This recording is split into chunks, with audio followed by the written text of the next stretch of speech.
Hi friends, ఈరోజు మన వీడియోలో చిన్నప్పుడు మనం ఇష్టంగా తినే రసగుల్లాలు అదేనండి తేనె మిఠాయి అది ఎలా తయారు చేసుకోవాలో చూపించబోతున్నాను.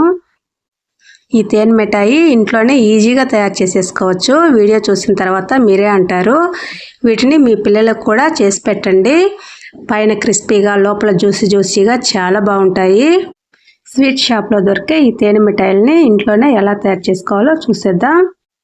ఒక మిక్సింగ్ బౌల్ తీసుకొని 1 కప్పు మైదా పిండి జల్లించి తీసుకున్నా.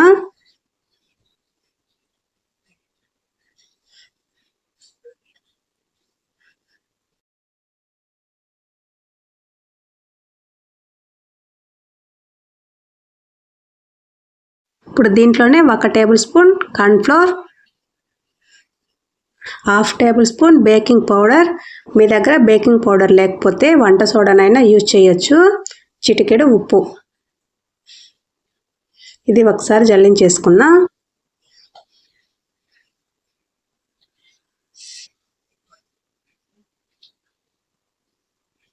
ఇదంతా ఒకసారి కలిపేసుకున్నా.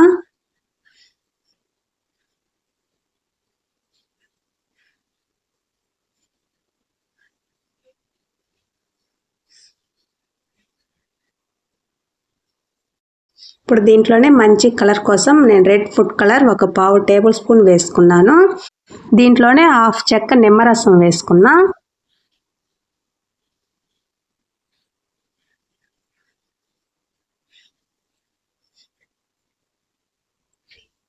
ఇదంతా బాగా కలిపేసుకున్నా.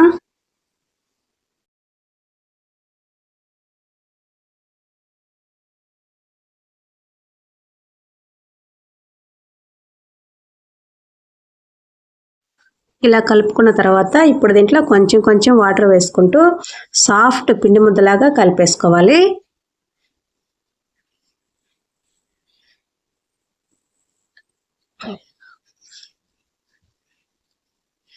చూడండి, ఇలా సాఫ్ట్గా కలుపుకోవాలి. ఇది స్టిక్కీగా చేతులకు అంటుకుంటుంది కదా. కొంచెం ఆయిల్ వేసుకున్నా.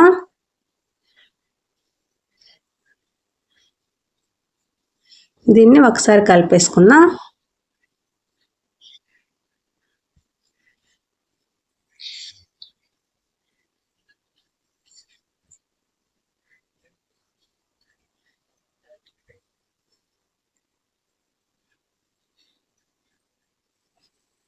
చూడండి, ఇలా సాఫ్ట్గా ఉండాలి. మూత పెట్టేసి పక్కన పెట్టేసుకున్నా. ఈలోపు మనం చక్కెర పాకాన్ని రెడీ చేసేసుకున్నాం. స్టవ్ ఆన్ చేసుకొని గిన్నె పెట్టేసుకున్నాను.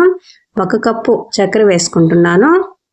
1 కప్పు చక్కెరకి 3/4 కప్పు వాటర్ వేసుకోవాలి.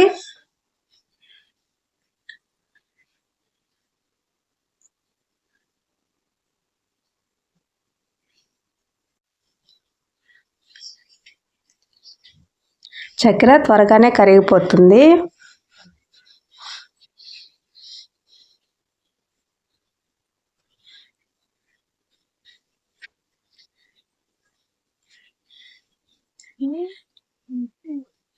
చక్కెర అంతా కరిగిపోయింది కదా. దీనికి పాకం అనేది గులాబ్ జామ్ పాకానికి కొంచెం ఎక్కువగా ఉండాలి, తీగ పాకానికి తక్కువగా ఉండాలండి.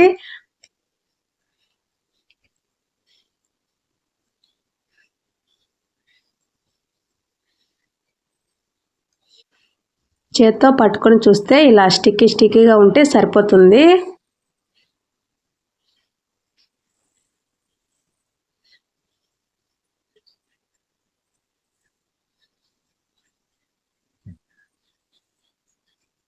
స్టవ్ ఆపేసుకున్నా. ఫ్లేవర్ కోసం 1/2 టేబుల్ స్పూన్ యాలకుల పొడి వేసుకున్నాను.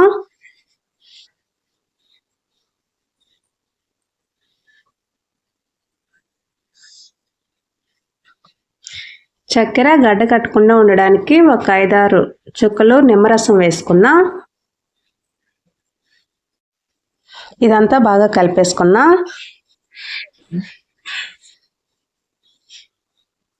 మూత పెట్టేసి పక్కన పెట్టేసుకున్నా.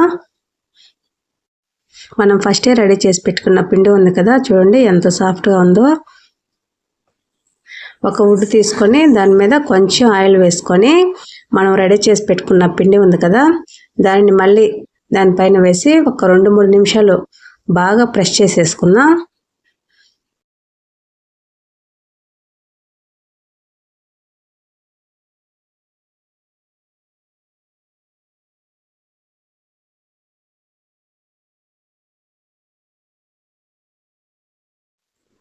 ఇలా అంతా కలుపుకున్న తర్వాత దీనిపైన కొంచెం పొడిపిండి అప్లై చేసుకున్నా. దీన్ని నేను 2 భాగాలుగా చేసుకుంటున్నాను.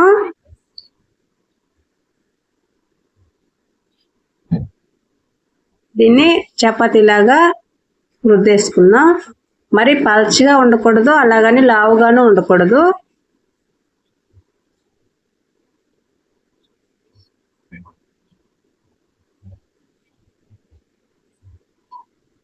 చూడండి, వీడియోలో చూపించిన విధంగా ఉంటే సరిపోతుంది. ఈ మందంలో ఉంటే సరిపోతుంది. ఇలా ఒక చిన్న మూత తీసుకొని ఇలా ప్రెస్ చేయండి.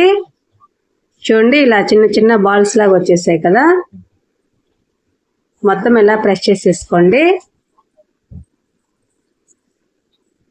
చూడండి, ఇవి తీసి ఒక గిన్నెలో వేసేసుకున్నా.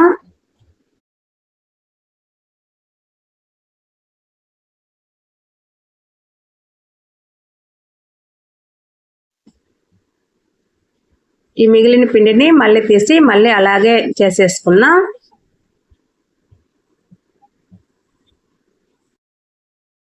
చూడండి, అన్నీ ఇలా తయారు చేసి పెట్టేసుకోండి. డీప్ ఫ్రైకి ఆయిల్ పెట్టేసుకున్నాను. ఆయిల్ మీడియం హీట్ కన్నా తక్కువ హీట్లో ఉండేలాగా చూసుకోండి. ఇలా రసగుల్లాలని ఒక్కొక్కటిగా వేసుకోండి, ఎక్కువ వేసేసుకోకండి, ఒకదానికొకటి అంటేసుకుంటాయి.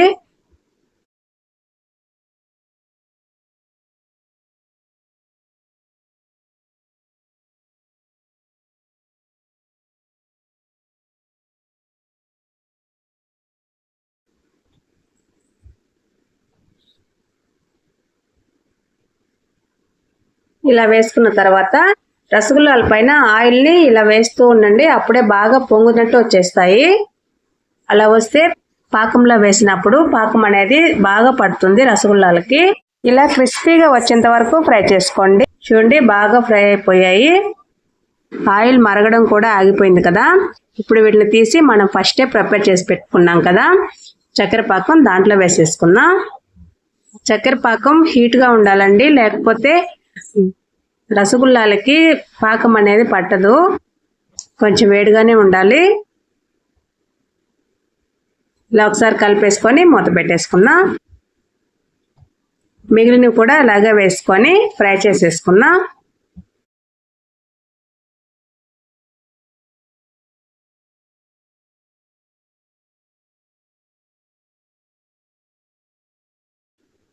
మనం ఫస్ట్ వేసుకున్న వాటిని ఒక ప్లేట్లో తీసి పెట్టేసుకున్నా.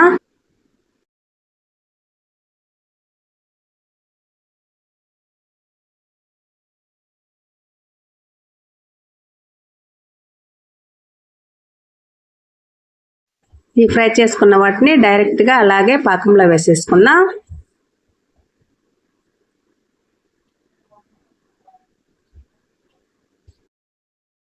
ఒక 10 నిమిషాల తర్వాత పాకంలో నుంచి రసగుల్లాలన్నీ తీసేసి ఇలా ప్లేట్లో వేసేసుకున్నాను.